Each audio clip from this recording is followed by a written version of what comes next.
All right, we got our very new high tech. I'm very proud of that. What do you think of that, Jake? That in- Man, I feel like it's 1995, and I'm ready.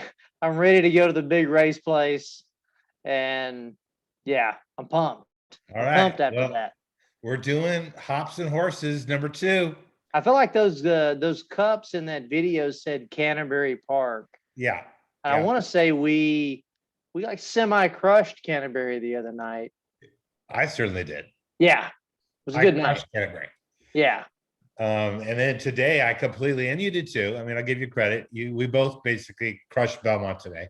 mm-hmm. Um, and now we need to crush Churchill Downs on Saturday. Yeah. You're right. Crush differently than I crushed last weekend, Yeah, which last was weekend. the uncrush. That Yeah. was the opposite Let's just, of I mean, for crushing. the record, we are keeping score, and for the record, Mm, I dominated week one. right. Yeah. And I mean, to in my defense, you didn't exactly tell me you want me to pick winners.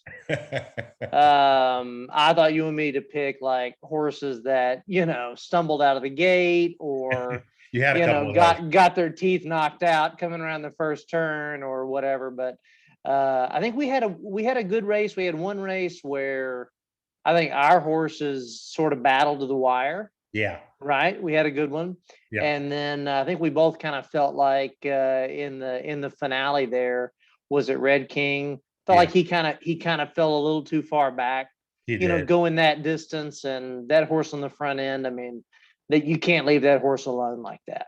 Yeah. So So bottom line in the pick five last week, we went 4 or 5 on 2 tickets, and I think we went 4 or 5 like 5 times. But yeah, we got paid $0 on our wagers. All right. So better luck today. yeah. But before we start, we're going to open up our beverage. And I'm opening up another Tupps brewery. Again, the brewery that's right around the corner from me, 5 minutes from my house. This is a dark Tupps. It's called the Full Grown Woodsman. Okay. Mm, Yeah. Now this starts mm, off as their full grown man, and then they add like some maple syrup in there. yeah. Um, Well, to go from a regular man to a woodsman, yeah, I feel like you add maple syrup, right? add some maple syrup. Now they got the full grown Jack for some pumpkin spices. They got the full grown Nick with some Christmas spices. They got the full Man, grown Ombre with some ancho chili spices. yeah. But anyway, I really like this full grown Woodsman. Wait till you see this thing. And this is around the corner from your house. Yeah, literally, Yeah. I'm very What percentage of this brewery do you own at this point? none. You're not just plugging your own place. Nope. Wow. I feel like that looks like the 10W40 that goes in my 3/4 ton Dodge Ram. This is 12.3% alcohol. Okay. They've also got a full grown beast that's 15.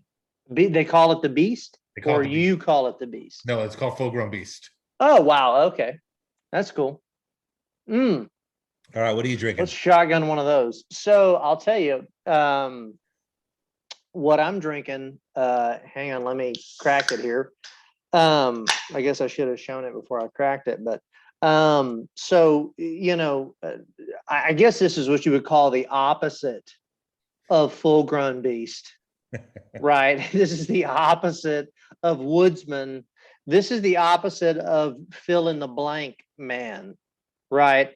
This is from the Glutenberg. Oh shit. This is from the this is from the Glutenberg Brewery. And don't go off thinking Glutenberg is like some cool town in Germany. No, Glutenberg means gluten free, Right. right? So this is a gluten free beer. Yeah. And I can tell you that, and I'll have a little sip here. This is the man. Woo! This is the third worst beer I've ever had Jeez. by far. Third worst. Oh Third no. worst beer. The first and second worst beer are the two of these that I had about 30 minutes ago. Oh. So, So, well, pretty soon you're only gonna have the fourth worst beer. yeah, there was only four of them. You know, they Okay. came in a 4-pack, Right. and strangely enough, this was the last one. So evidently, there's some more idiots out there that need to be gluten-free that are probably shooting horse racing videos. But this was the last 4-pack. So next week we're gonna try again for another beer, and we'll see. But this week I'm gonna drink this one. All right. Let's go ahead and share a couple things here. Share screen. Let's share this and this.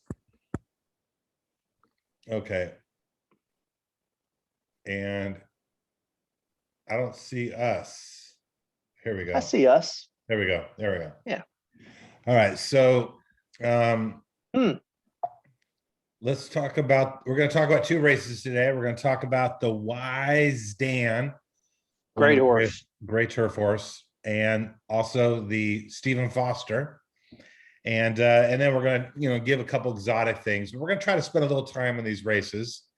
And let's start off with the Stephen Foster. I'm sorry, the Wise Dan.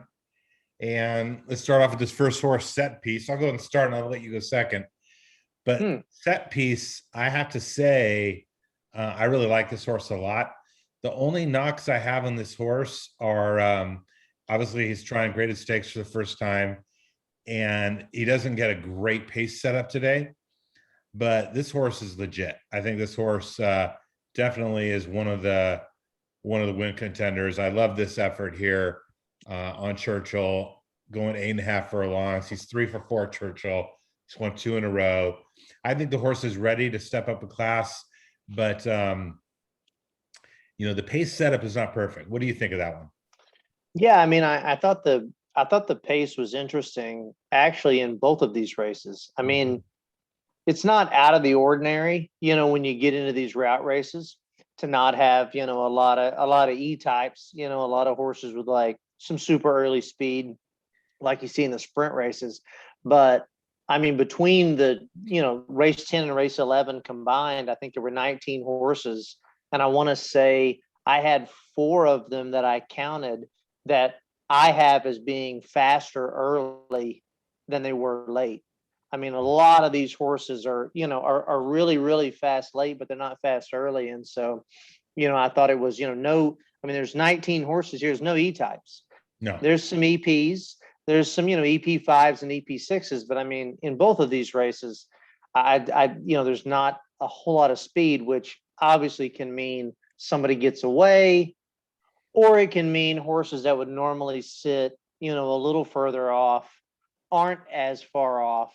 And that closing kick, could be even more dominant coming down the stretch. So yeah, no, I mean, I went with a completely off the wall horse, I guess, in race 10. But yeah, I mean, the one horse looks legit. I mean, it looked like the class was going to be, the horse is going to have to step up in class. But from a figure standpoint, I mean, he's already there. Yeah. I mean, just going back to that pace, I mean, something like a Hot Brown is definitely the controlling speed. The only horse that can really go with him is Field Pass, but right. I just don't see anyone going with something like a Hot Brown. He's going to be extremely tough. But yeah, heading back into the race, I mean, I do like that horse, Set Piece, but a little bit of a pace issue. Yeah. The two. I mean, I didn't spend a lot of time on this horse. Looks like he's stepping way up in class, coming out of Allowance Company, 50-1 morning line, had a shot in a race in Churchill and, didn't run very well. This is just sort of a horse that I really wouldn't consider. Yeah. I mean, he lost to a horse I wouldn't consider. And I mean, he is coming second off the layoff. He did show some early lick a little bit there. This horse could be, forwardly placed, but don't think he's good enough. Yeah, fairly slow pace in that race too. I mean, 24-1, 48 flat. You see a lot of these other mile and a 16th races. I mean, you look at the 3 horse down here that we're getting ready to talk about. I mean, that horse is right up on a 22-2, 23-3, 46 1/2. I mean, Mhm. the 2 horses not going anywhere near that kind of speed early. Yeah. I mean, the pace figures are quite high. I mean, it gets a +11, +16, but I agree the numbers over here don't look very impressive. Yeah, so something like a Hot Brown, this is my top choice. I mean, if the pace were on us, I'd probably take the 1, but I feel like the pace is going to be slow, and this horse is going to be, it's not going to be +3, +6. It's going to be -10, -15. I mean, he's going to set a slow pace, and it's going to be very difficult to run down. So, I mean, this is my top pick. Obviously, he's one of the 2 favorites. Now, look, I mean, this horse has been running grade 1, grade 2s, so no issue in the class here. And this is probably an easier race than he's been running in recently. Yeah.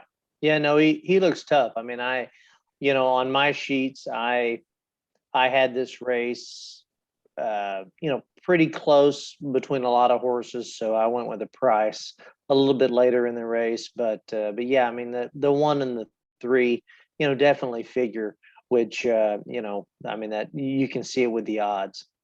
Who do you like?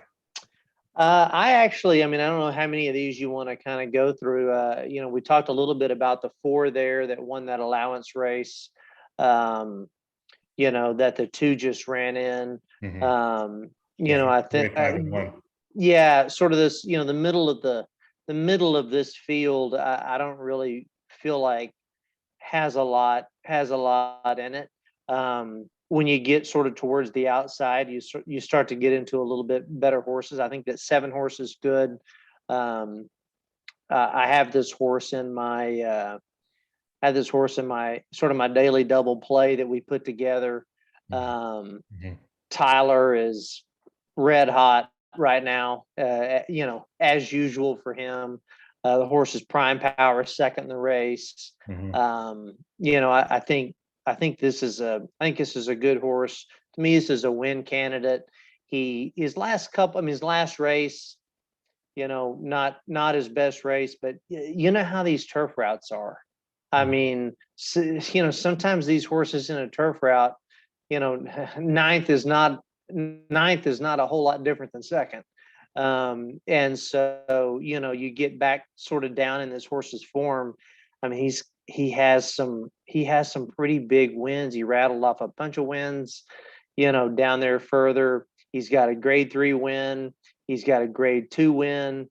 I mean, he wins he wins at a mile and an eighth on the turf at Del Mar, and then he's off for 2 years, and then he comes back and wins a grade 2 straight stakes race at Woodbine going 6 furlongs. Mhm. That's a pretty crazy thought there, that a horse could do something like that. But to me, it says this horse likes to run. I see stuff like that. Some of these horses are pretty fickle. They only like one thing, but that horse seems to. I mean, he ran second in the Maker's Mark. Mhm. Raging Bull. Yeah, yeah. Raging Bull won the Maker's Mark. Came back and got beat the other day in the poker. But still an incredible horse. I mean, Raging Bull is one of the best milers in the country. So I think the 7 definitely has a shot. Tyler stays on the horse. I thought the 8 had a shot. Before we move on to 7, I mean, I'm going to agree with you. And I love that Maker's Mark effort. And then he Yeah. really regressed in the next race. And then he took a break. They're giving him a little break. So now he's coming back from the break. It's hard to tell. He does show up 3rd on my sheet. Yeah. And, and that's probably where I put him as 3rd. But yeah, horse definitely has a shot. And you wanted to talk about the 8? I mean, the 8, I had the 7 and the 8 right really close in line with each other on my sheets. I mean, this is a horse that, shows up, you see just kind of like the 7 when the horse gets in grade 1 company, he kind of struggles. And then, when he drops down into that grade 2, grade 3 range, he kind of shows up, and it's I mean, this is another horse that, Mike Maker, I mean, I thought I don't follow the jockey trainer stuff. I don't think as much as you do. I didn't realize Santana rode a lot for Mike Maker, but he you can see down there in the jockey trainer, Mhm. numbers he does, and obviously they have really great numbers together. This Mhm. is another one that, if this horse won, I've got him in my daily double. If he won, I'd say, yeah, you know what? I mean, he's winning grade 3s and he's, running close in grade 2s. And, he's one of these horses that can just kind of pop every once in a while. This horse in particular loves Churchill. I mean, he's got a win. He's never been off the board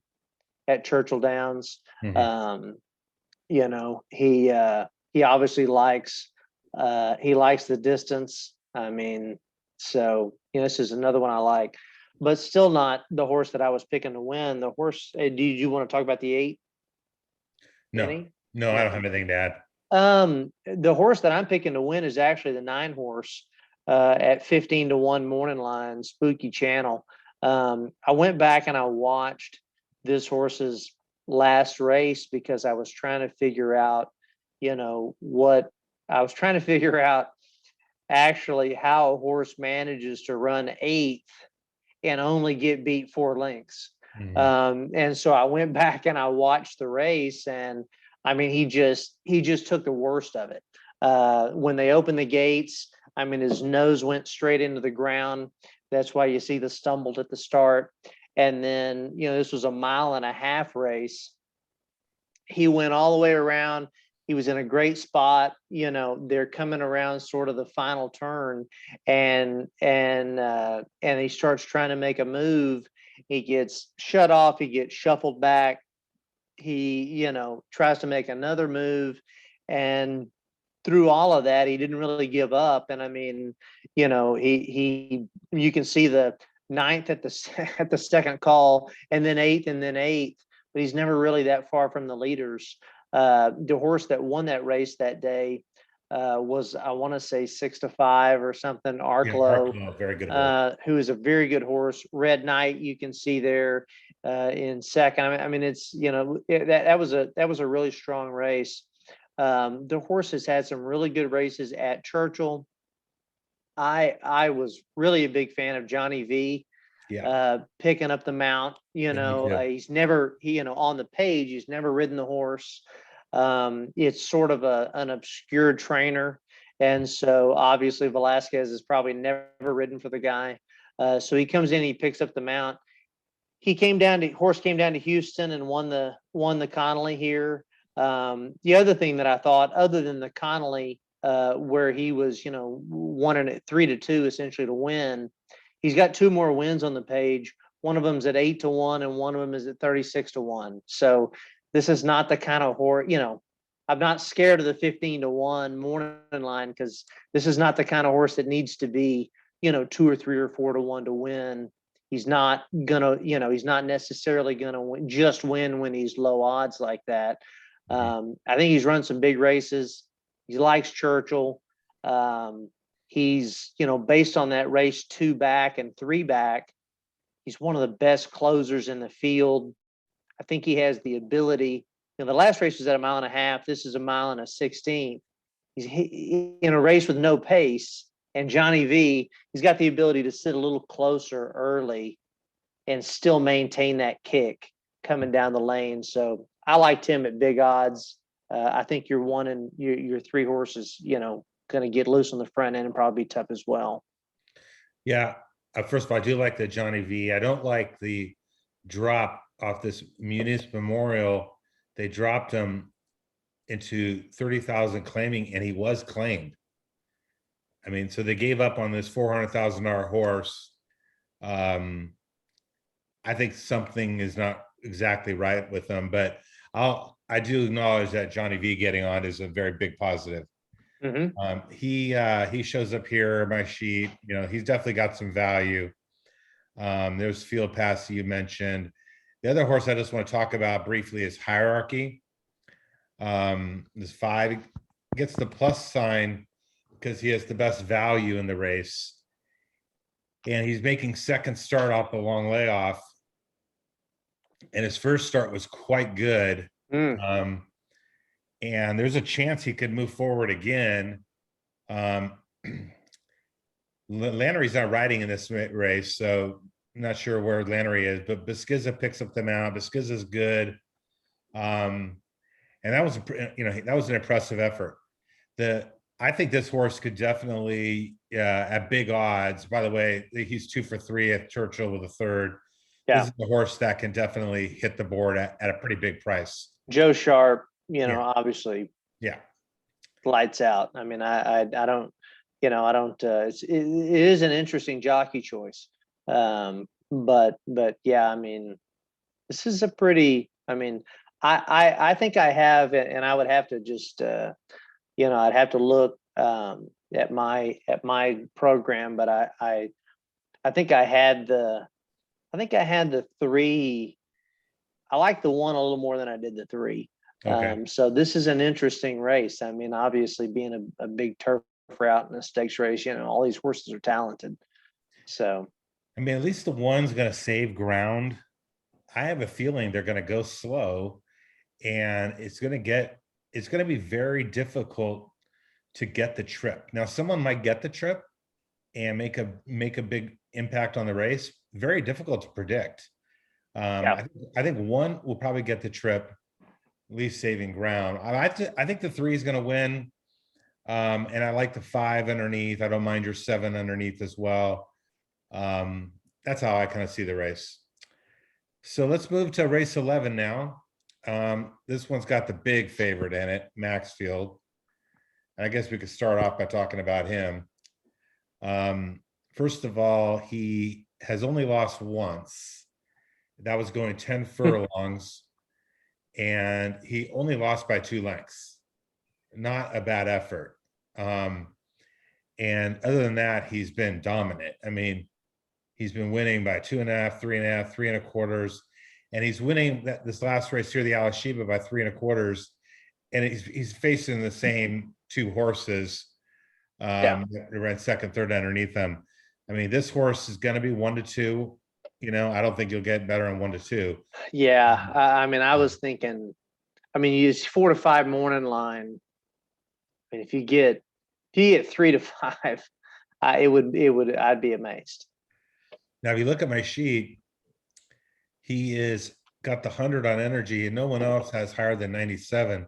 That's Visitant, who took second to him. Yeah. Everyone else is 95 or below. I mean, he's the fastest horse. He's the best horse. The only problem with him is he does come from off the pace. Churchill has been speed favoring, and he certainly can sit close, but he's not the kind of horse that goes to the lead. I mean, I think we talked a little bit the other day about Churchill and maybe about a lot of tracks right now. I've kind of always been of the opinion that after the Triple Crown Trail is over, a lot of these tracks become a lot less speed favoring. A lot of them during the Triple Crown, and they're like a highway out there. But I mean, I've watched Churchill. I looked at it today. I looked at it yesterday, or today, and then the last day they ran. I mean, I'm seeing horses coming from off. I saw them coming from off today. I did. Yeah. I think it's a fair track. Yeah, I think it is fair. I mean, that's a good way to put it. I mean, I think it is. I think it is running fair. I think the biggest thing about this race, I mean, kind of similar to the Wise Dan. I don't. Other than, I mean, I think Warrior's Charge is going to go out there and probably be on the lead, the 6 horse. Yeah. That's a horse that, I mean, it's kind of one of those things. I mean, I think you picked Maxfield. I picked Maxfield. It's hard to pick against that horse. I tried to make a case for a lot of horses. Warrior's Charge is one of those horses that sometimes in these races, because the jocks, I've been in the jocks room, back at Sam Houston 20 years ago. I've sat and watched jockeys handicap races. The jocks look at these past performances too. And sometimes, these jocks will say about a horse like Warrior's Charge, he's coming back. He's going to come back to me.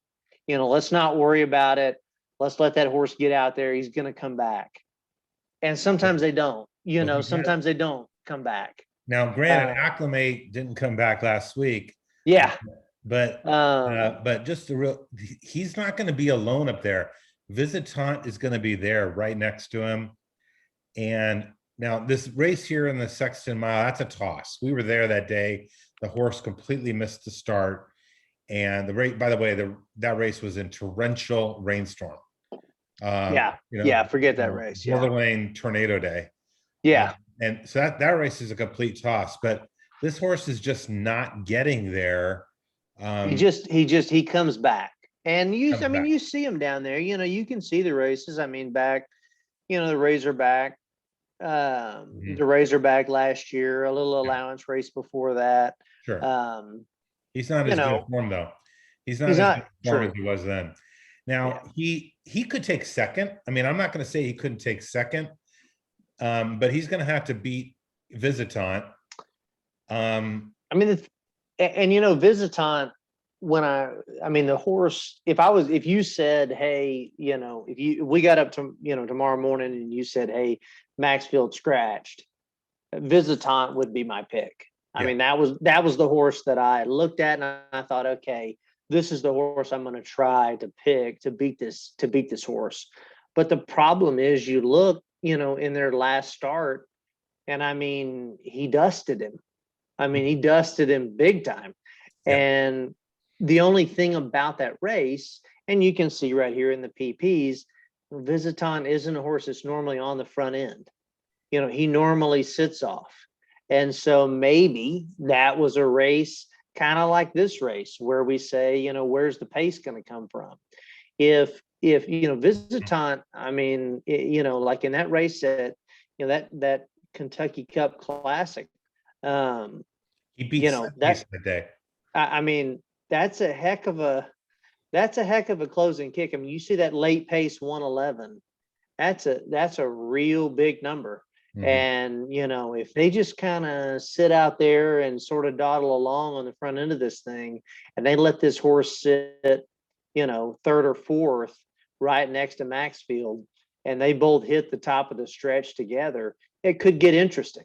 Yeah. That definitely wasn't the case, it appears. I didn't watch the Ali Sheba, or I may have, and I may have just, I may have seen it and just forgotten. That wasn't the case in the Ali Sheba. In the Ali Sheba, Visitant took the lead. I don't know that he's going to have to do that this time.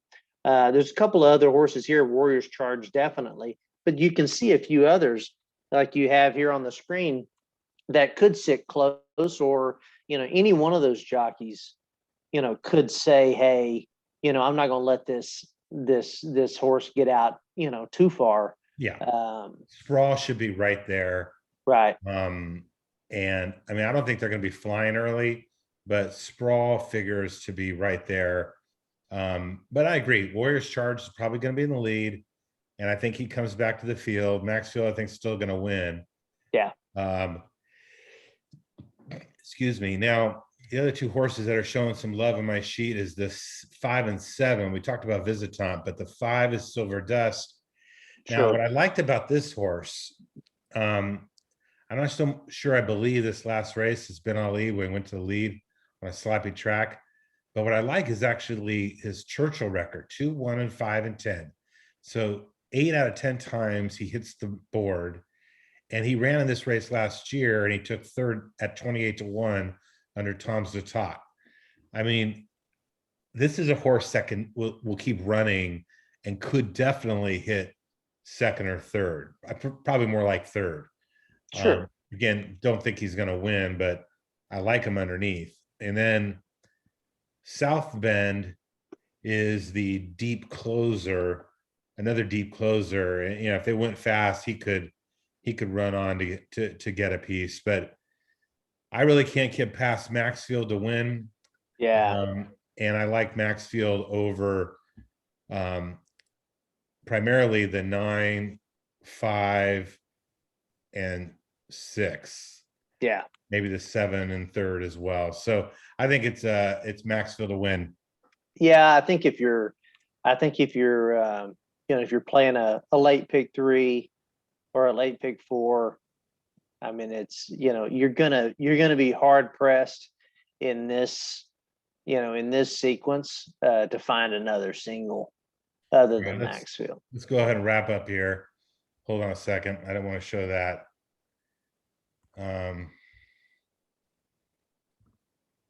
So let's go to our exotic opinions. So I like, my double is really simple. My race 10 to 11 double is just 3 with the 8. It's just 1 by 1. I know I'm taking chalk, but when I take chalk in the doubles like that, I'm just going to use those 2 and that's it. Yeah. Now, pick 4, we didn't go over race 9 and 12, but here are my thoughts. I had a couple tickets here. I'm pretty deep in race 9, and then I threw in the 1 as a backup and went 4 deep, and then I threw a couple long shots in 10, 13 and dropped the 1. So Jeff, see if you can drop your program screen there. We can't. Yeah, we can't see. We can't see your tickets that you were talking about there. Oh, okay. Is that better? That's the PPs. Oh, I know what I'm doing wrong. Hold on a second.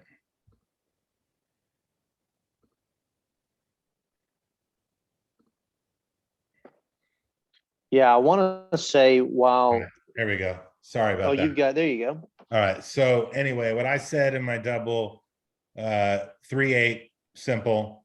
Yeah. And then here's my 2 pick 4 tickets, 6 deep. I've used the 1 on the big ticket. I'm 4 deep in the finale. And then I used a couple extra long shots and dropped the 1. So, that's how I'm playing it. I think I probably get close to 4 to 5, maybe even money on Maxfield in the double. So I'm just going to play a heavy double 3-8. Yeah. What do you got? And, I said, hey, I'm going to try to beat in the turf race. I'm going to try to beat those, beat that chalk. I'm going to go 7, 8, 9. My top pick is the 9. We talked about a couple of those other horses.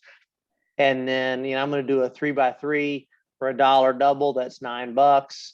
I mean, even if Maxfield wins and I catch one of those other 3 horses, I think I'm okay. If for some reason I can beat the 1 and the 3 in the first leg and I beat Maxfield in the second leg, I'm really going to cash on that.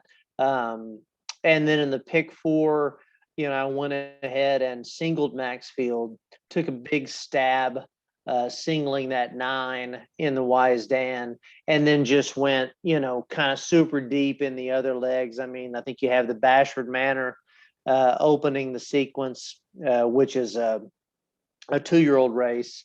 Yeah. And then the Teppan in the finale, which I didn't check, but I assume that's a female turf route. Yeah. Based on the name. So both of those races look like they were just, ready to pop as far as bombs go. So, I think, I think the money to be made is probably on the ends of these 2 races that we really looked at. All righty. Well, that's how we have it, guys. Hops and Horses episode 2 is over. Good luck on your wagers at Churchill this weekend. Take care.